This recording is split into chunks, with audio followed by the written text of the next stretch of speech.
ఇది చామదుంపల పచ్చిరొయ్యలు కర్రీ అనమాట ఫ్రెండ్స్. ఇది ముందుగా పచ్చిరొయ్యలు తీసేసుకుని అది క్లీన్ చేసేసుకుని ఫ్రెండ్స్, దాంట్లో సరిపడా ఆయిల్ తీసుకొని దాంట్లో ఆనియన్స్, పచ్చిమిరపకాయలు, కరివేపాకు తీసేసుకుని ఆయిల్ సరిపడా తీసుకున్నాక కాగిన తర్వాత ఫ్రెండ్స్ దాంట్లో ఆనియన్స్ వేసేసుకుని తర్వాత ముందుగా రెడీ పెట్టుకున్న పచ్చిరొయ్యలు కూడా వేసేసుకుని దాంట్లో పసుపు, సాల్ట్, కారం వేసేసుకుని అది కుక్ అవుతుండగా వాటర్ కూడా పోసేసుకోవాలన్నమాట. అది పోసుకున్నాక ఈ ముందుగా రెడీ పెట్టుకున్న చామదుంపలు ఉడకబెట్టేసి దానిపైన అంతా కూడా తీసేస్తాం కదా, తీసేసి పక్కన పెట్టుకుంటాం. ఇది చిక్కబడుతుండగా దగ్గర కూర అయిపోతుండగా ఈ దుంపలు కూడా అందుట్లో వేసేసి కలిపేసుకోవాలన్నమాట ఫ్రెండ్స్. ఇది దీంట్లో ఏంటంటే కొంతమంది చింతపండు పులుసు పోసుకుంటారు.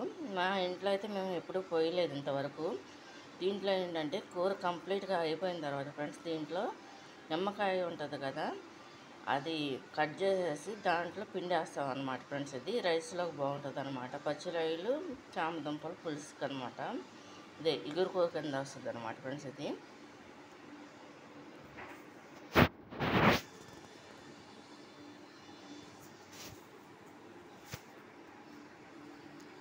ఇది కనుక మీకు నచ్చినట్టు లైక్ చేయండి, షేర్ చేయండి, సబ్స్క్రైబ్ చేయండి. ఇదిగోండి ఫ్రెండ్స్ పచ్చిరొయ్యలు అనమాట.